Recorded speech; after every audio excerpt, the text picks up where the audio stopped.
The Mask of Zorro. The Mask of Zorro 1998 में आई एक action और एडवेंचर से भरपूर फिल्म है जिसका रन टाइम है 2 घंटा 16 मिनट। IMDb पर फिल्म को 6.8 की रेटिंग मिली है। फिल्म को डायरेक्ट किया है मार्टिन कैम्पबेल ने और मुख्य किरदार निभाए हैं Antonio Banderas, Anthony Hopkins, Catherine Zeta-Jones, Stuart Wilson और मैट लेशर ने। फिल्म का बॉक्स ऑफिस कलेक्शन रहा है $250.3 मिलियन। जैसे ही फिल्म शुरू होती है हमें एक जनरल दिखाया जाता है। वह कुछ किसानों को फांसी पर लटका रहा था। वहाँ काफी लोग जमा थे। यहाँ पर 2 बच्चे भी होते हैं जिनके नाम थे एलेजेंड्रो और जोआक्विन। एलेजेंड्रो और जोआक्विन नाम के 2 लड़के एक वैगन से कपड़ा काटते समय ये सब देख रहे थे। अचानक एक आदमी वहां आता है और उनसे पूछता है कि तुम यहाँ क्या कर रहे हो। वे कहते हैं कि हम ज़ोरो का इंतजार कर रहे हैं। वह उन्हें वहां से हटने के लिए भी कहता है। तभी एक आदमी आता है और जनरल को बताता है कि सांता के आदमी यहाँ से 2 मील दूर है। जनरल उसे धन्यवाद बोलता है और कहता है कि सरकार आपकी सेवाओं के लिए आपकी आभारी है। वह कहता है कि मैं सांता को बहुत अच्छी तरह जानता हूँ। उसे पता चल जाएगा कि हम अच्छे टैक्स पेयर हैं। फिर वह अपने सैनिकों से कहता है कि यहाँ से सभी बच्चों को बाहर निकालो। वह उस आदमी से कहता है कि इन बच्चों को ये सब नहीं देखना चाहिए जो हम करते हैं। सिपाही उन लड़कों को बाहर निकाल रहा था। इसी बीच ज़ोरो आ जाता है। वो बच्चे उसे देखकर खुश हो जाते हैं। ज़ोरो उन सैनिकों से लड़ता है। वह उन लड़कों को धन्यवाद कहता है और उन्हें सिल्वर मेडल पहनाता है। वहाँ लोग जोर जोर से ज़ोरो का नाम ले रहे थे। फिर ज़ोरो अपने अनोखे स्टंट से कूदते हुए जनरल के पास जाता है। वह उससे पूछता है कि तुमने मुझे पकड़ने के लिए उन निर्दोष किसानों को क्यों पकड़ रखा था। इसके साथ वह अपनी तलवार लेकर उसकी गर्दन पर Z लिख देता है। जनरल कहता है कि मैं तुम्हें मारने के लिए कुछ भी कर सकता हूँ। मैं किसी को भी मार सकता हूँ। उसे चेतावनी देने के बाद ज़ोरो अपने परिवार के पास जाता है। वह अपनी बेटी को ज़ोरो की कहानी सुनाता है। वो कहता है कि एक भ्रष्ट सेनापति था और एक बहादुर राजकुमार को पकड़ने के लिए वह कुछ निर्दोष किसानों को पकड़ लेता है। उसकी पत्नी पूछती है कि बहादुर राजकुमार ने फिर क्या किया। वह कहता है कि बहादुर राजकुमार ने उन सभी को मार डाला। फिर वह अपनी सुंदर पत्नी और बेटी के पास आ गया। ज़ोरो की पत्नी कहती है कि उनकी बेटी उनकी कहानी को ध्यान से सुनती है। इस पर ज़ोरो कहता है कि जब वह बड़ी हो जाएगी तो उसके पास मेरी कहानी सुनने का समय नहीं होगा। उनकी पत्नी कहती है कि इस उम्र में भी मुझे आपकी कहानी सुनना अच्छा लगता है, तो उससे अच्छा क्यों नहीं लगेगा। ये बात कर ही रहे थे, इस बीच जनरल ज़ोरो को गिरफ्तार करने के लिए वहां आता है। ज़ोरो उनसे लड़ता है और जनरल ने यहाँ ज़ोरो की पत्नी को गोली मार दी। अंदर उसकी बेटी रो रही थी और ज़ोरो जब अपनी बेटी को देखने जाता है तो वो जनरल उसे पीछे से मारता है। वह कहता है कि मैं तुम्हें जिंदा पकड़ना चाहता हूँ। तब वो ज़ोरो के घर में आग लगा देता है और उसकी बेटी को अपने साथ ले जाता है। अब हम 20 वर्षों के बाद देखते हैं एलेजेंड्रो और जोआक्विन। एलेजेंड्रो और जोआक्विन लुटेरे बन चुके थे। उनके साथ एक आदमी था। वे दौड़ रहे थे। अब कप्तान उन्हें पकड़ लेता है तो जोआक्विन एलेजेंड्रो को वहां से भागने को कहता है। जब कप्तान उसे पकड़कर पूछता है कि तुम कौन हो, तो जोआक्विन खुद को गोली मार लेता है। अब सेनापति का आदमी सिपाहियों से उसका सिर काटने को कहता है और उसका सिर काटकर शव लाने की बात कहता है। ज़ोरो ने उसे जो मेडल दिया वह वहीं गिर जाता है और एलेजेंड्रो चुपके से ये सब देख रहा था। वह बहुत गुस्से में था। वो उस सिल्वर मेडल को लेकर जनरल कैलिफोर्निया लौट जाता है और फिर उन लोगों से पूछता है कि जिन्हें उसने पकड़ा हुआ था उसमें से आप लोगों में से ब्लैक मास्क वाला ज़ोरो कौन है। एक आदमी कहता है कि मैं ज़ोरो हूँ। फिर सब कहते हैं कि हम ज़ोरो हैं, लेकिन ज़ोरो ने खुद को रिवील नहीं किया और उन्होंने उस व्यक्ति को ज़ोरो समझकर मार डाला, जो व्यक्ति काला नकाब पहने हुए था। फिर एक सिपाही को मारने के बाद ज़ोरो वहां से चला जाता है और जनरल उन लोगों से कहते हैं कि मैं जानता हूं कि आप मुझे देखकर खुश नहीं हैं। आपको यहां आने के लिए भुगतान किया गया है। फिर वह कहता है कि किसने हमेशा आपकी मदद की। वे सभी कहते हैं कि ज़ोरो ने हमेशा हमारे लिए लड़ाई लड़ी है। हम देखते हैं कि उस भीड़ में ज़ोरो भी है। वह उसे मारने आ ही रहा था, लेकिन ज़ोरो की बेटी वहां आ जाती है।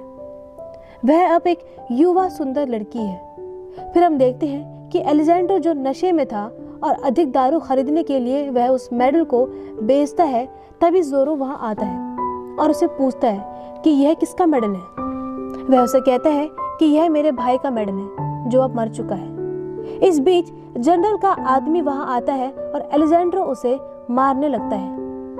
जोरो उसे रोकता है और कहता है कि अब तुम नशे में हो, उसके साथ उसके सैनिक हैं, अगर तुम उससे लड़ोगे तो तुम मारे जाओगे। एलेजेंड्रो जोरो से लड़ने लगता है तो जोरो उसे मारता है। वह उससे पूछता है कि क्या आप और कोशिश करेंगे। वह कहता है कि अगर आप अपने भाई का बदला लेना चाहते हैं तो हम इसे एक साथ कर सकते हैं। वह पूछता है कि आप मेरी मदद क्यों करेंगे। तो जोरो कहता है क्योंकि तुमने भी मेरी मदद की थी। फिर जोरो उसे कड़ी ट्रेनिंग देता है जिसमें वह उसे तलवार चलाना सिखाता है। जोरो उसे कहता है कि रूल नंबर 1 गुस्से में हमला नहीं करना है। रूल नंबर 2 वह उसे नहलाता है। अगले सीन में हम देखते हैं कि वे एक बाजार में थे। एलेजेंड्रो वहां जोरो के घोड़े को देखता है। वह उन सैनिकों से भाग रहा था। एलेजेंड्रो काला मुखौटा पहनकर घोड़ा लेने जाता है। वहां उसे एलेना नाम की लड़की मिलती है जो जोरो की बेटी है। एलेजेंड्रो उसे सावधान रहने के लिए कहता है। जब वह घोड़े को छोड़ता है तो वह अजीब तरह से हिलने लगता है और वहां तबाही फैलाता है। जब उन सभी को पता चलता है तो वे एलेजेंड्रो को पकड़ लेते हैं। एलेजेंड्रो उनसे लड़ रहा था तो वहां एक लंबा आदमी आता है। वह उसे उठाता है और नीचे फेंक देता है। वे सब उसे मारने के लिए कहते हैं। फिर एलेजेंड्रो एक धातु की गेंद से उसके दांत तोड़ देता है। फिर उसने उस जगह को आग लगा दी जो कि पूरी इमारत में फैल जाती है और वह वहां से भाग जाता है और एक चर्च में छिप जाता है। वहां जाकर वह फादर से कहता है कि मैं जोरो हूं और उसे लगता है कि वही असली जोरो है, लेकिन वो असली जोरो नहीं था। एलेजेंड्रो उसे कहीं छिपाने के लिए कहता है। वहां जोरो की बेटी भी थी। एलेजेंड्रो छिप जाता है और जोरो की बेटी को लगता है कि वही उसके पिता है। वह पूछती है कि बाहर से कई आवाजें आ रही हैं, शायद बाहर कोई लड़ाई हुई है। एलेजेंड्रो दिखावा करता है कि वह उसका पिता है। वह उससे कहती है कि चिंता मत करो, तुम गॉड के घर में सुरक्षित हो। एलेजेंड्रो की तलाश करते हुए कुछ सिपाही वहां आते हैं। जब लड़की बाहर जाती है तो जनरल का आदमी उससे पूछता है कि तुम यहाँ क्या कर रही हो। वह उससे कहती है कि मैं यहाँ कुछ कन्फेस करने आई हूँ। वह कहता है कि प्रिस्ट तो यही है। वह समझ जाता है कि एलेजेंड्रो यही है, लेकिन वह वहां से भाग जाता है। एलेजेंड्रो फिर से घोड़े को अपनी ओर आकर्षित करता है। वह सीटी बजाते हुए उसे बुलाता है और जैसा कि जोरो करता था, घोड़ा आता है और जब एलेजेंड्रो जोरो की तरह उस पर कूदता है तो घोड़ा अपनी जगह से हट जाता है और वह नीचे गिर जाता है। लेकिन फिर जैसे तैसे वो घोड़े पर बैठ ही जाता है। जब वह घोड़े को लेकर जोरो के पास जाता है तो जोरो उसको इग्नोर करता है। एलेजेंड्रो को बुरा लगता है क्योंकि वह उम्मीद कर रहा था कि वह उसकी प्रशंसा करेगा। क्रोधित होकर वह कहता है कि अब मैं तुमसे कोई फाइट या ज्ञान नहीं लूंगा, और वह वहां से जा रहा था लेकिन जोरो ने उसे रोक दिया। वह कहता है कि अगर तुम बदला लेना चाहते हो तो तुम्हें मेरी बात माननी होगी। वह उसे कहता है कि तुम्हें एक जेंटलमैन बनना पड़ेगा और फिर तुम जनरल के घेरे में प्रवेश करोगे और मैं तुम्हारा सर्वेंट बनूंगा। वह इससे सहमत हो जाता है। फिर वे जनरल के पास जाते हैं। वहां एक पार्टी चल रही थी क्योंकि जनरल एलेजेंड्रो को इस भेष में कोई बड़ा आदमी समझता है और उसे जोरो की बेटी से मिलवाता है। एलेजेंड्रो उसे एक गुलाब उपहार के रूप में देता है। इसके बाद लड़की उसे अपने टेबल डिनर पर बुलाती है। जनरल सभी को एलेजेंड्रो के बारे में बताता है। फिर हम देखते हैं कि जोरो जो सर्वेंट बनकर आया था, खांसने का बहाना बनाकर एक सिपाही से मदद के लिए कहता है। जब वो सिपाही आता है तो जोरो हिट करता है और दूसरी तरफ वे सभी लोग जोरो पर चर्चा कर रहे थे। जोरो की बेटी कहती है कि लोगों के लिए वह हीरो है। फिर हर सभी जेंटलमैन लड़की से एक एक करके डांस के लिए कहते हैं। उधर जोरो जनरल की पोशाक पहनकर उसके कमरे में जाता है। जब एलेजेंड्रो एलेना के साथ नाचता है तो हॉल में लोग उन्हें देखकर तालियां बजाते हैं और जनरल एलेजेंड्रो के पास आता है और वह उसे कहता है कि अन्य सज्जनों के साथ तुम्हें भी मीटिंग में शामिल होना चाहिए। मीटिंग में जनरल कहते हैं कि हमें अभी भी बहुत कुछ हासिल करना है। हमें अपनी मंजिल का पता नहीं है। अब समय आ गया है जब हमें अपनी मंजिल की तलाश करनी होगी। जिस मंजिल तक हमें पहुंचना है, जो चीज़ हमेशा से हमारी है, उसे हासिल करने या दावा करने का समय आ गया है। वे उन्हें कैलिफोर्निया के स्वतंत्र गणराज्य से इंट्रोड्यूस कराते हैं। वे सभी उसके लिए तालियां बजाते हैं। तभी एक आदमी कहता है कि तुम हमें सांता के खिलाफ उकसा रहे हो, लेकिन हम उसकी सेना को हरा भी नहीं सकते। इस पर जनरल कहता है कि मैं तुम्हें उसके खिलाफ नहीं उकसा रहा हूँ, मैं सिर्फ उससे कैलिफोर्निया खरीदने का सुझाव दे रहा हूँ। वह आदमी कहता है कि सांता एक महंगा युद्ध करेगा, लेकिन उसके पास पैसों की कमी है। वह आदमी जनरल से कहता है कि हमारे पास इतना पैसा नहीं है कि हम उससे कैलिफोर्निया खरीद सकें।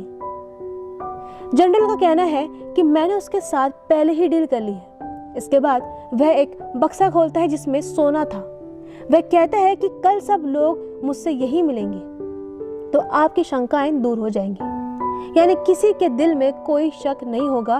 फिर जनरल सब लोगों को एक ऐसे स्थान पर ले जाता है जहां उसने गुप्त रूप से सांता का बहुत सोना छुपा कर रखा था, यानी चोरी करके। इस तरह हम उसके ही देश को उसके ही सोने से खरीद सकते हैं। आगे हम देखते हैं कि जोरो की बेटी जोरो उसके साथ है।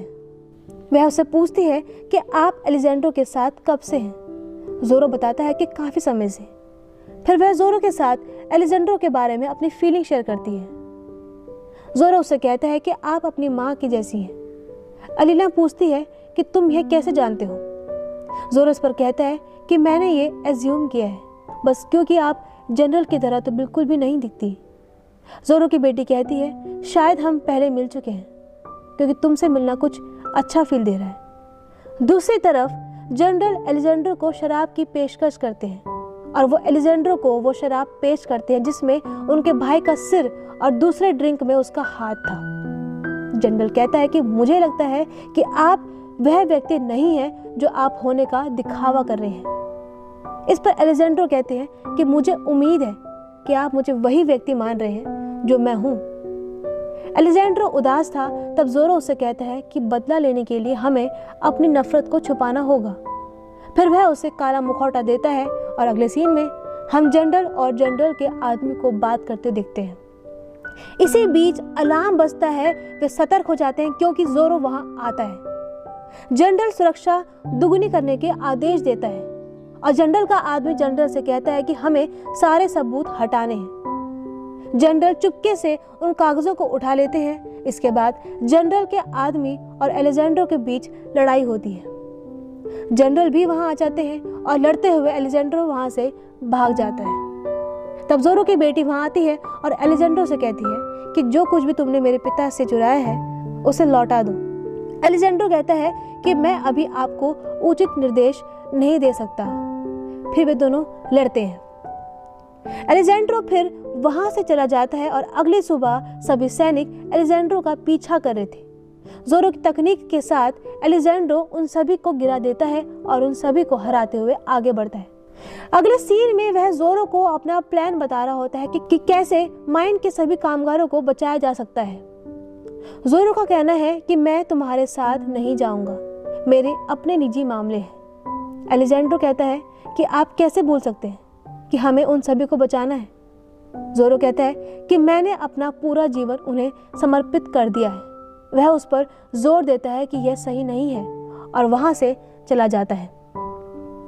अगले सीन में हम जनरल के आदमी को देखते हैं। वह जनरल से कहता है कि हर जगह सील कर दी गई है और सुरक्षा बढ़ा दी गई है। जनरल माइन में आता है और वह मजदूरों को बंद कर देता है क्योंकि वह उस माइन को जलाना चाहता है। इसी बीच एलेजेंड्रो वहां आ जाता है और दूसरी तरफ डिएगो भी वहां आता है और जनरल से लड़ता है। तभी अलीना वहां आ जाती है और जनरल अपनी तलवार उस लड़की की गर्दन पर रख देता है और जोरो से कहता है कि अपनी तलवार नीचे फेंक दो, जिससे वो तलवार छोड़ देता है। और अब एलेना उस जनरल को धक्का देती है और वे फिर से वो दोनों लड़ने लगते हैं। यहाँ जोरो जनरल को रस्सी से बांध देता है। तभी वहां एक जोर का धमाका होता है, लेकिन गनीमत यह रही कि वे सभी माइन वर्कर्स वहां से सकुशल निकल जाते हैं। और आखिरी सीन में जोरो अपनी आखिरी सांस ले रहा था। वह एलेना के हाथ में एलेजेंड्रो का हाथ देता है। फिर अगले सीन में हम देखते हैं कुछ वर्षों के बाद हम देखते हैं कि एलेजेंड्रो और एलेना का एक बेटा है। उसका नाम जोक्विन है। एलेजेंड्रो उसे जोरो की तरह जोरो की कहानी सुना रहा था और वे खुशी खुशी अपना जीवन व्यतीत करते हैं। इसके साथ ये फिल्म यही खत्म हो जाती है।